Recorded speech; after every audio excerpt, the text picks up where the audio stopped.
ವಾ ನಾಳೆ ಎಲೆಕ್ಷನ್ನು ಯಾರ್ಯಾರು ಯಾವ್ಯಾವ ಪಕ್ಷಕ್ಕೆ ಕೈ ಎತ್ತೀರೋ ಹೇಳ್ರಪ್ಪ. ಮಚ್ಚ ಅಲ್ಲಿ ನೋಡು ಗಿಡ್ಡ ಯಾಕೋ ನೆಗ್ದಾಡ್ಕೊಂಡು ಉಳ್ಕೊಂಡ್ ಬರ್ತವನೆ.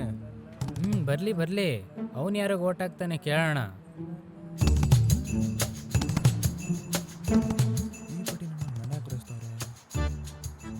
ಏ ಗಿಡ್ಡ, ನಿನ್ ಓಟ್ ಯಾರಿಗೋ? ದುಡ್ಡು ಜಾಸ್ತಿ ಯಾರು ಕೊಡ್ತಾರ ಅವ್ರಿಗೆ ನನ್ನ ಒಟ್ಟು. ನಿನ್ ಬುದ್ಧಿಗೆ ನಾನು ಹಳೆ ಅಂಡರ್ವೇರ್ ತಗ್ಲಾಕ. ಸರಿ, ಕುಣ್ದಾಡ್ಕೊಂಡ್ ಬಂದಲ್ಲ ಯಾವ ಖುಷಿಗೆ? ನನಗೆ ಮದುವೆ ಫಿಕ್ಸ್ ಆಗಿದೆ ಕಣ್ರೋ. ಓಯ್ ಲೋ ಬಲ್ಲನ್ ಮಗ ಕಣ ನೀನು, ಎಲ್ಲ ಗ್ಯಾಪಲ್ಲೇ ಮುಗಿಸ್ಕೊಬಿಡು. ಬಿಟ್ರೆ ಅವನು ಗ್ಯಾಪಲ್ಲಿ ಮಕ್ಕಳೇ ಮಾಡ್ಕೊತಾನೆ. ಏ ಸುಮ್ನಿರ, ಪಾಪ ಅವನು ಪಾಪ ಅಂತೆ. ಅದ್ ಸರಿ, ಹುಡುಗಿ ಹೆಂಗವಳೆ? ಸರಿಯಾದ ನನ್ನ ಮಗ ಕಣ ನೀನು. ಹುಡುಗಿ ಹೆಂಗಿದ್ರೆ ನಿನ್ಗೇನು, ನೀನ ಮದುವೆ ಆಗ್ತೀಯಾ? ಸ್ವಲ್ಪ ಅಮ್ಮಿಕೆ ನಿಂತ್ಕೋ. ಸಾಕು ಸುಮ್ನಿರ. ಲೋ ಗಿಡ್ಡ, ಹುಡುಗಿ ಓದ್ಕೊಂಡವಳ ಇಲ್ಲ ನಿಂತಾರ ಅವಳು 10th ಫೇಲ? ಹುಡುಗಿ ಡಿಗ್ರಿ ಕಂಪ್ಲೀಟ್ ಅಮ್ಮ. ಏನ? ಓ, ನೀನ್ ನೋಡಿದ್ರೆ 10th ಫೇಲು, ಆ ಹುಡುಗಿ ಡಿಗ್ರಿ ಪಾಸು. ಸೂಟ್ ಆಗ್ತಿಲ್ವಲ್ಲೋ, ಎಲ್ಲೋ ಮಿಸ್ ಹೊಡಿತಿದೆ. ಏ ಯಾಕೋ ರಪ್ಪನ ಹತ್ರ ಕೋಟಿ ಕೋಟಿ ಕೊಳಿತಾ ಇಲ್ವಾ? ಈಗೆಲ್ಲ ದುಡ್ಡಂದ್ರೆ ಗುಂಡಿಲಿರೋ ಎಣನು ಆ ಅಂತ ಬಾಯ್ಬಿಡ್ಕೊಂಡ್ ಬರುವಾಗ ಮದ್ವೆಲ್ಲ ಯಾವ ಮ್ಯಾಟ್ರು? ಅದು ಸರಿನೇ. ನಿಮ್ಮಪ್ಪ ನಿಮ್ಮ ರೇಂಜ್ಗೆನೆ ಹುಡುಗಿನ ಹುಡುಕಿರ್ತಾರ ಬಿಡು. ಅದು ಸರಿ, ಹುಡುಗಿ ಕಡೆಯವರು ವರದಕ್ಷಿಣೆ ಏನೇನು ಕೊಡ್ತಾರಂತೆ? ಗಾಡಿ, ಮನೆ, 50 ಲಕ್ಷ ದುಡ್ಡು, ಹುಡುಗಿಗೆ ಅರ್ಧಕ್ಕೆ ಚಿನ್ನ, ಮದುವೆ ಖರ್ಚೆಲ್ಲ ಅವರೇ ನೋಡ್ಕೊಂತಾರಂತೆ.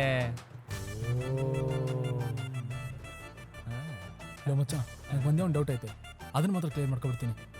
ಏನು ಡೌಟು? ಏ ಇನ್ನೇನು ಡೌಟು? ಎಲ್ಲ ಹುಡುಗಿ ಬಗ್ಗೆನೆ ಅಲ್ವೇನು ಮಚ್ಚ? ಹಾಂ ಕೇಳು ಕೇಳು. ಲೋ ಗಿಡ್ಡ, ನಿನ್ನ ಮದುವೆ ಆಗೋ ಹುಡುಗಿ ಹೆಂಗಿದ್ದಾಳೋ? ಕುಳ್ಳಕ್ಕಿದ್ದಾಳೋ ಉದ್ದಕ್ಕಿದ್ದಾಳೋ? ದಪ್ಪ ಅವಳೋ ಸಣ್ಣ ಅವಳೋ? ಕರ್ರಗವಳೋ ಬೆಳ್ಳಗವಳೋ? ನಿನ್ನ ಕನ್ಸಿನ ರಾಣಿ ಹೆಂಗಿದ್ದಾಳೆ? ಸುಮ್ನಿರ. ಹುಡುಗಿ ಹೆಂಗಿದ್ರೇನೋ, ಕಾರು, ಬಂಗ್ಲೆ, ಚಿನ್ನ, ಮದುವೆ ಬೇರೆ ಹಬ್ಬ ಮಾಡ್ದಂಗೆ ಮಾಡ್ತಾರಂತೆ. ಅದರಲ್ಲೂ ಇವ್ರಪ್ಪ ತೋರ್ಸೋರ ಅಂದಮೇಲೆ ಇವನ್ ಪಕ್ಕ ಮದುವೆ ಆಗಿ ಆಗ್ತಾನೆ ಅಲ್ವೇನೋ? ಏ ಇರ, ನೀನು ಹೇಳ್ ಮಗ, ಎಲ್ಲ ವಿಚಾರಿಸಿ ತಾನೇ ಮದ್ವೆಗೆ ಒಪ್ಕೊಂಡೆ. ಹಾಂ, ಸ್ವಲ್ಪ ಯಾಮಾರಿದ್ರು ಶ್ರೀ ವೆಂಕಟರಮಣ ಗೋವಿಂದ ಗೋವಿಂದನೇ. ಹ್ಞೂ ಮಗ, ಎಲ್ಲ ವಿಚಾರಿಸ್ಕೊಂಡಿದ್ದೀನಿ. ದುಡ್ಡಿಗೆ ಆಸೆ ಬಿದ್ದು ಲೈಫ್ ಮ್ಯಾಟ್ರಲ್ಲಿ ಆಟಾಡೋಕ್ಕಾಗುತ್ತಾ? ದುಡ್ಡು ಇವತ್ತು ಬರುತ್ತೆ ನಾಳೆ ಹೋಗುತ್ತೆ, ಅದಕ್ಕೆ ಅಂತ ಯಾರನ್ನೋ ಮದುವೆ ಆಗುತ್ತಾ?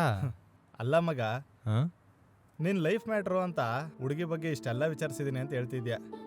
ಅದೇ ಓಟ್ ಮಾತ್ರ ಯಾರು ಕಾಸು ಕೊಡ್ತಾರೋ ಅವ್ರಿಗೆ ಆಗ್ತಿದ್ದೀನಿ ಅಂತಿದ್ಯಲ್ಲ, ಇದು ನ್ಯಾಯನಾ? ಅಲ್ಲ, ನಿನ್ನ ಮದುವೆ ಆಗೋ ಹುಡುಗಿ ಮಾತ್ರ ಓದಿದಾಳ ಇಲ್ವೋ, ಕೆಲ್ಸಕ್ಕೆ ಹೋಗ್ತಿದ್ದಾಳ ಇಲ್ವೋ, ಚೆನ್ನಾಗಿದ್ದಾಳ ಅಂತ ವಿಚಾರಿಸೋಕೆ ಗೊತ್ತಿರೋ ನಿನಗೆ ನೀನು ವೋಟ್ ಹಾಕಿ ಗೆಲ್ಸೋ ಕ್ಯಾಂಡಿಡೇಟ್ ಬಗ್ಗೆ ವಿಚಾರಿಸ್ಬೇಕು ಅಂತ ಅನ್ಸಿಲ್ವಾ? ಅಲ್ಲ ಮಗ, 5 ವರ್ಷ ನಮ್ಮ ನಾಳೋರು ಓದಿದಾರೋ ಇಲ್ವೋ, ಅವ್ರು ಮುಂಚೆ ಏನು ಕೆಲಸ ಮಾಡ್ತಿದ್ರು, ಅವ್ರ ಫ್ಯಾಮಿಲಿ ಬ್ಯಾಕ್ಗ್ರೌಂಡ್ ಏನು ಅಂತ ಒಂಚೂರು ವಿಚಾರಿಸ್ತೇನೆ ಕಾಸಿಗೆ ಆಸೆ ಬಿದ್ದು ಬರೀ 2,000 ರೂಪಾಯಿಗೆ ನಮ್ಮ 5 ವರ್ಷ ಜೀವನನೇ ಅಡ ಇಟ್ಬಿಡ್ತಿದ್ದೀವಿ. ಹೌದು ಮಗ, ನೀವು ಹೇಳ್ತಾ ಇರೋದು ಕರೆಕ್ಟು. ನಾನು ನನ್ನ ಮದುವೆ ಬಗ್ಗೆನೇ ತುಂಬ ಯೋಚನೆ ಮಾಡಿಬಿಟ್ಟೆ. ಇದ್ರ ಬಗ್ಗೆ ಇವತ್ತು ಯೋಚನೆನೇ ಮಾಡಿಲ್ಲ. ಇಷ್ಟು ದಿನದಿಂದ ಗೊತ್ತಿಲ್ದಂಗೋ ನಮ್ಮಪ್ಪ ಮಾತು ಕೇಳಿ ತುಂಬ ದೊಡ್ಡ ತಪ್ಪು ಮಾಡ್ಬಿಟ್ಟೆ. ಇನ್ನು ಮುಂದೆ ಏನೇ ಆದರೂ ನಾನು ನನ್ನ ಹೆಂಡತಿ ಮತ್ತೆ ಕೇಳೋದು. ಬಾಯ್.